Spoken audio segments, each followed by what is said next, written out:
So there's different combat scenarios on which we can do things, right? So there's unarmed, and there is, as a personal protection operative, firearm assist. Okay, so all these are surrounded on the concept of taking your opponent's territory when a threat happens at close quarters.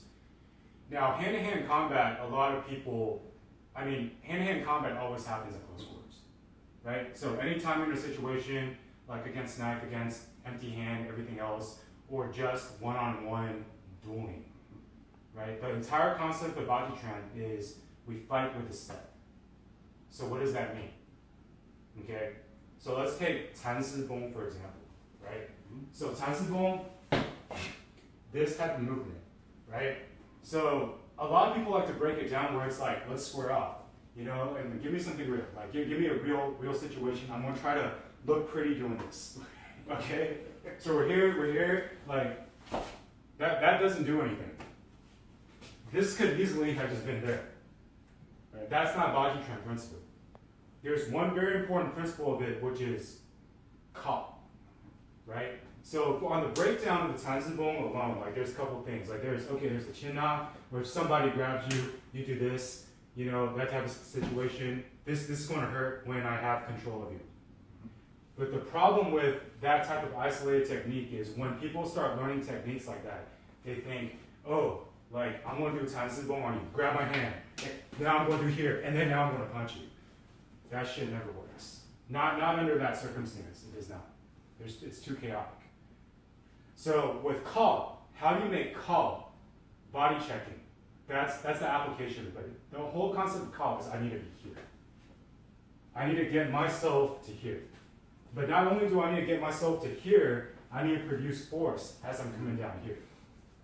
You do that by contracting and therefore expanding. So you contract, expand, right? So 缠丝bomb, you see when we say, contract, boom, and then go out, right? So if this were an unarmed combat scenario, right? So this is just straight unarmed combat scenario where two guys going at it. We're here. So you see how headbutts here. I've called to your body, right? Now that I've called to your body, this can come out. This can come out. That's the nuts. Right? So once I create that space, right, I can finish here. Then I can follow up Shanghong right here. Right? But the whole point of it is now I'm in a space, I'm in your space. And why is the horse important? The horse is important because I'm more stable than you are. Right? So let's say that your feet are on the way, my horse comes in,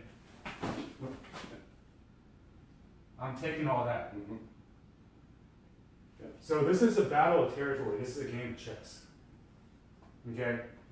So now we go into when we do personal protection. Okay? A threat happens in close quarters.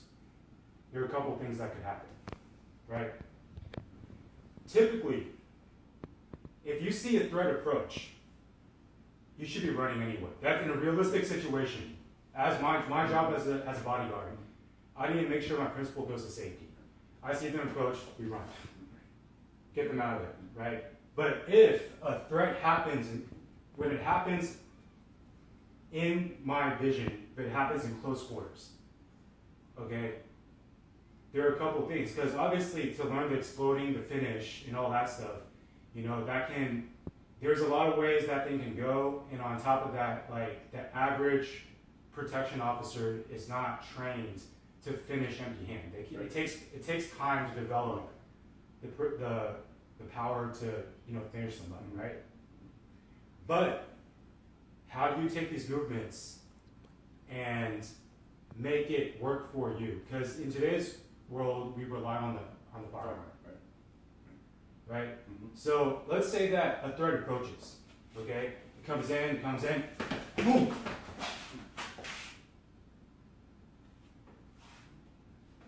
Right? It can go a couple different ways. And yeah, like the thing is, as you notice, realistically, it takes me a while to get to my firearms, get to my sidearm. But what do you do? The whole point of it is the call down. that impact of body to body, that I eat the space, boom, I take you out, now I have time to control. Right? Right. That's good for today. So there's different combat